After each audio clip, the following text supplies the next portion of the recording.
안녕하세요. 오늘은 우리가 알고 있는 가장 비관적인 철학자 아르투르 쇼펜하우어의 실제 삶 이야기를 들려드리려고 합니다. 인생은 고통이다라고 말한 이 사람 정말 불행하게 살았을 거라고 생각하시죠?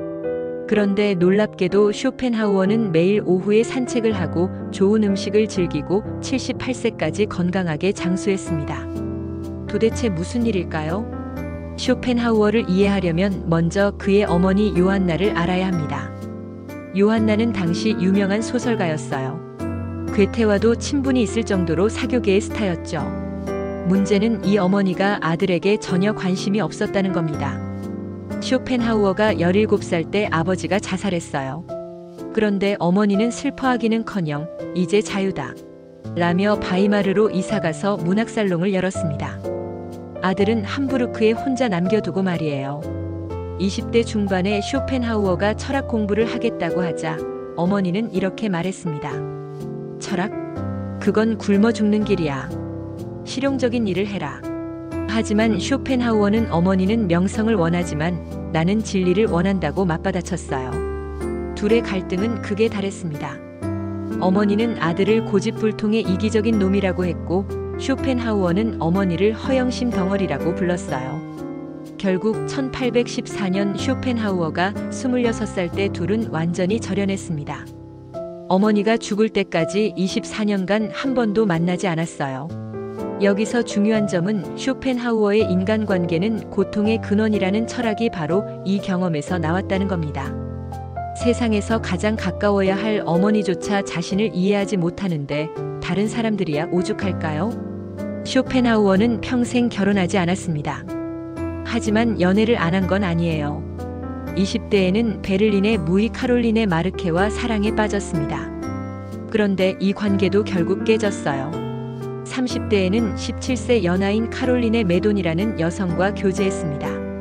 쇼펜하우어는 그녀에게 완전히 빠져 있었어요. 하지만 카롤린에는 다른 남자와 결혼해버렸습니다. 쇼펜하우어는 이때의 상처를 평생 잊지 못했어요. 이런 연애 실패들이 쌓이면서 쇼펜하우어는 점점 여성에 대해 냉소적이 되었습니다. 여성은 키가 작고 어깨가 좁고 엉덩이가 크다. 이는 그들의 운명인 출산을 위해서다 라는 식의 극단적인 발언들을 했어요.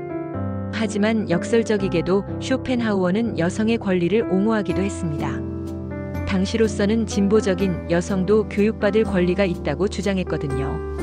이 모순적인 태도가 바로 쇼펜하우어예요. 개인적 상처와 이성적 판단이 뒤섞여 있는 복잡한 인물이었습니다. 그렇다면 쇼펜하우어는 정말 불행하게만 살았을까요? 놀랍게도 그렇지 않았습니다. 그는 나름의 행복한 일상을 만들어갔어요. 매일 오전에는 글을 쓰고 오후 2시 정각에는 산책을 나갔습니다.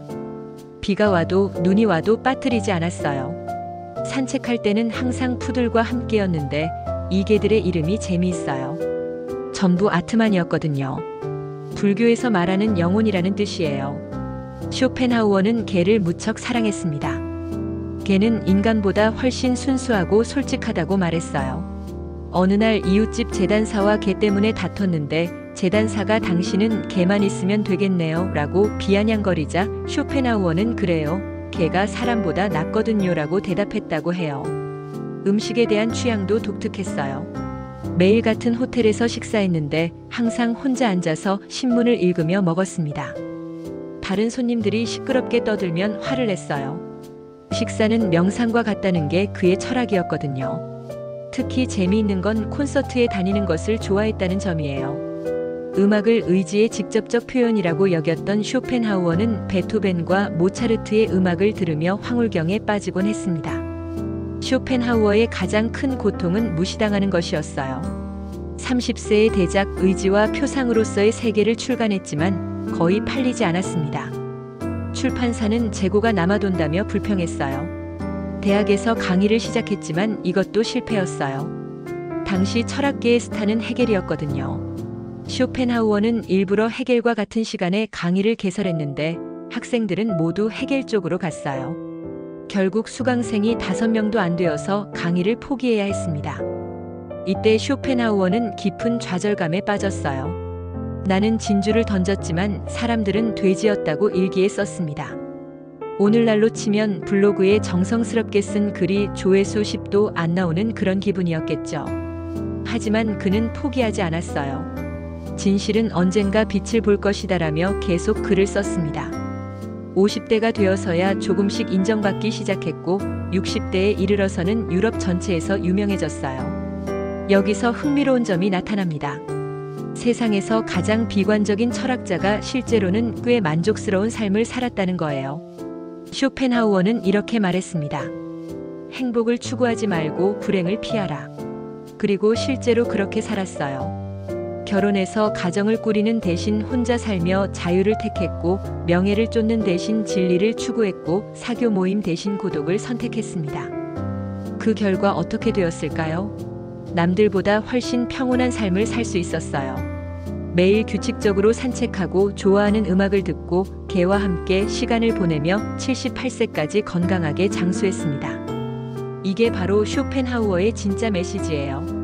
인생은 고통이다라고 말한 건 절망하라는 게 아니라, 그러니까 현실적으로 생각하고 지혜롭게 살라는 뜻이었던 거요. 쇼펜하우어의 삶을 보면서 우리가 배울 수 있는 건 뭘까요? 첫째, 남의 인정을 기다리지 마세요. 쇼펜하우어는 30년간 무시당했지만 결국 역사에 이름을 남겼어요. 둘째, 작은 일상의 기쁨을 소중히 여기세요. 매일의 산책, 좋은 음악, 반려동물과의 시간이 인생을 지탱해주는 힘이 될 수 있어요. 셋째, 현실적 비관주의가 오히려 평안을 가져다 줄 수 있어요. 너무 큰 기대를 하지 않으면 실망도 적고 작은 것에도 감사할 수 있거든요.